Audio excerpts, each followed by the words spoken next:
पाठ 1 भाषा और व्याकरण। प्रश्न 1 भाषा किसे कहते हैं?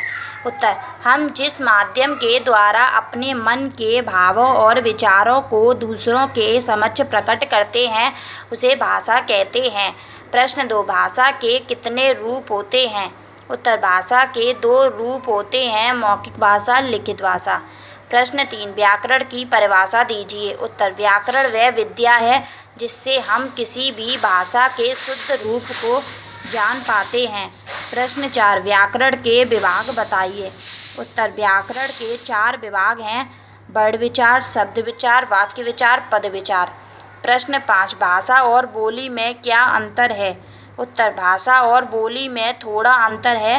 बोली का क्षेत्र सीमित होता है, यह छोटे से क्षेत्र में बोली जाती है। भाषा के क्षेत्रीय रूप को बोली कहते हैं। प्रश्न 6 मौखिक और लिखित भाषा में क्या अंतर है? उत्तर जब हम अपने विचार द्वारा बोलकर प्रकट करते हैं तो भाषा के उस रूप को मौखिक भाषा कहते हैं। जब हम अपने विचार लिखकर प्रकट करते हैं तो भाषा के उस रूप को लिखित भाषा कहते हैं। पाठ 2 वर्ण विचार। प्रश्न 1 वर्ण किसे कहते हैं? उत्तर वह छोटी से छोटी ध्वनि मुंह से निकली आवाज़ जिसके टुकड़े नहीं हो सकते वर्ण कहलाते हैं। प्रश्न 2 स्वर किसे कहते हैं? इसके कौन कौन से भेद होते हैं?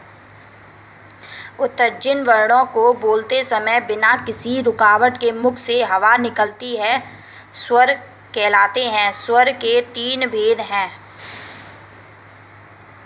पहला ह्रस्व स्वर, दीर्घ स्वर, प्लुत स्वर। प्रश्न 3 श्वास की मात्रा के आधार पर व्यंजनों के कौन कौन से भेद होते हैं? उत्तर श्वास की मात्रा के आधार पर व्यंजन के 2 भेद होते हैं, अल्पप्राण, महाप्राण। प्रश्न 4 ऊष्म व्यंजन किन्हें कहते हैं? उत्तर ये वे व्यंजन हैं जिनका उच्चारण स्थान, तालु, मूर्धा, दंत और कंठ है। ये भी संख्या में केवल 4 हैं, शासलगम, शाषटकोण, शासपेरा, हाहाती। प्रश्न 5 व्यंजन किसे कहते हैं? इसके भेद किन आधारों पर किए जाते हैं? उत्तर जिन वर्णों का उच्चारण हम स्वरों की सहायता के बिना नहीं कर सकते उन्हें व्यंजन कहते हैं। इसके भेद 3 आधारों पर किए जाते हैं। फर्स्ट उच्चारण स्थान के आधार पर, सेकंड श्वास की मात्रा के आधार पर, थर्ड स्पर्श के आधार पर। पाठ 3 शब्द विचार। प्रश्न 1 शब्द किसे कहते हैं? उत्तर वर्णों के सार्थक समूह को शब्द कहते हैं। प्रश्न 2 सार्थक व निरर्थक शब्द क्या होते हैं? उत्तर जिन शब्दों का कुछ न कुछ अर्थ हो सार्थक शब्द कहलाते हैं और जिन शब्दों का कोई अर्थ नहीं होता निरर्थक शब्द कहलाते हैं। प्रश्न 3 रूढ़ शब्द किसे कहते हैं? उत्तर जिन शब्दों के सार्थक खंड नहीं हो सकते रूढ़ शब्द कहलाते हैं। प्रश्न 4 यौगिक एवं योगरूढ़ शब्दों में क्या अंतर है? उत्तर जब रूढ़ शब्द के साथ कोई सार्थक शब्द या शब्द खंड जुड़ जाता है यौगिक शब्द कहलाता है। कुछ शब्दों की बनावट यौगिक होती है किंतु वे एक विशेष अर्थ में प्रयोग होते हैं, योगरूढ़ शब्द कहलाते हैं।